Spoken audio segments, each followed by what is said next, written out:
లక్షలాది మందికి మన తెలుగు మ్యాట్రిమోనీ ద్వారా వివాహాలు జరిగాయి. తెలుగు వారి నంబర్ 1 చాయిస్ తెలుగు మ్యాట్రిమోనీ. అక్కడ కారిడార్ ప్రకటన చిచ్చుపెడుతోంది. తెలంగాణ అటవీ శాఖ తెచ్చిన జీవోను ఆదివాసీలు వ్యతిరేకిస్తున్నారు. కుమ్రం భీం టైగర్ కన్జర్వేషన్ కోసం సర్కారు సమాయత్తమవుతూ ఉంటే క్షేత్రస్థాయిలో పోరుకు సై అంటున్నారు ఆదివాసీలు. మంత్రి జూపల్లి కృష్ణారావు పాల్గొన్న మీటింగ్లో జీవో 49 పై తీవ్రస్థాయిలో జరిగిన చర్చ గందరగోళంగా మారింది. దీంతో అటవీశాఖ జీవో 49 పై ప్రభుత్వం ముందుకు వెళ్తుందా, ఎందుకు వచ్చిన లొల్లంటూ వెనకడుగు వేస్తుందా? Komaram Bheem tiger conservation corridor రాజకీయ దుమారం రేపుతోంది. రాజకీయ లబ్ధి కోసం బీఆర్ఎస్ కాంగ్రెస్ వ్యవహరిస్తుంటే ఆదివాసీలు ఆందోళన బాట పట్టారు. ఉట్నూరులో జరిగిన సమావేశంలో జిల్లా ఇన్ఛార్జ్ మంత్రి జూపల్లి కృష్ణారావు దృష్టికి సమస్యను తీసుకెళ్లారు నేతలు, ఆదివాసీలు. కొమరం భీం టైగర్ కన్జర్వేషన్ కారిడార్కు గెజెట్ విడుదల చేసిందని, ఆదివాసులకు వ్యతిరేకంగా కాంగ్రెస్ సర్కార్ నిర్ణయాలు తీసుకుంటోందని బీజేపీ నేతలు చెబుతుండగా మంత్రి జూపల్లి అటవీశాఖ ఉన్నతాధికారులతో ఫోన్లో మాట్లాడారు. గెజెట్ విడుదల చేయలేదని క్లారిటీ ఇప్పించారు. రాజకీయ స్వార్థం కోసం తప్పుడు ప్రచారాలు చేయవద్దని హితవు పలికారు.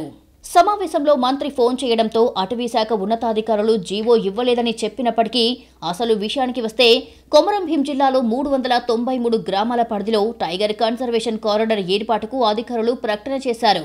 9 రేంజ్లు, 78 బ్లాక్లు, 269 కంపార్ట్మెంట్ల పరిధిలో టైగర్ కన్జర్వేషన్ను ఏర్పాటు చేసేందుకు 49 జీవో జారీ చేశారు.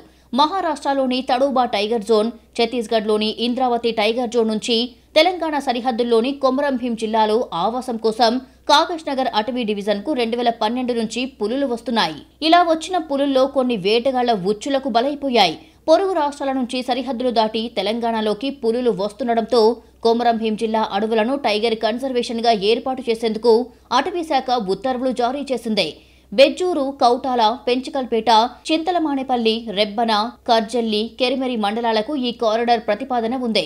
దీంతో తమ గ్రామాల పరిస్థితేంటి, ఇతర ప్రాంతాలకు తరలిస్తారా అనే ప్రశ్నలు జనం నుంచి వస్తున్నాయి.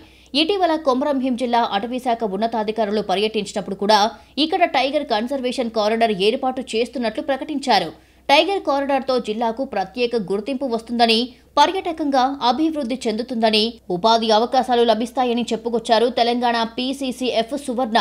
పులులు దాడులు చేయకుండా చూస్తామన్నారు. పులులు, ఏనుగుల కోసం అటవీశాఖ ప్రత్యేక శ్రద్ధ పెడుతుంది.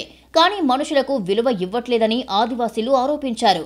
అడవుల నుంచి తమను పంపించే యత్నంలో భాగంగానే కారిడార్ను తెరపైకి తెచ్చారని ఆరోపించారు. జీవో 49ని కాంగ్రెస్ నేతలు సైతం వ్యతిరేకిస్తున్నారు. మాజీ ఎంపీ సోయం బాపురావు మంత్రి సీతక్కను కలిసి టైగర్ కన్జర్వేషన్ కారిడార్ను రద్దు చేయాలని వినతి పత్రం అందించారు.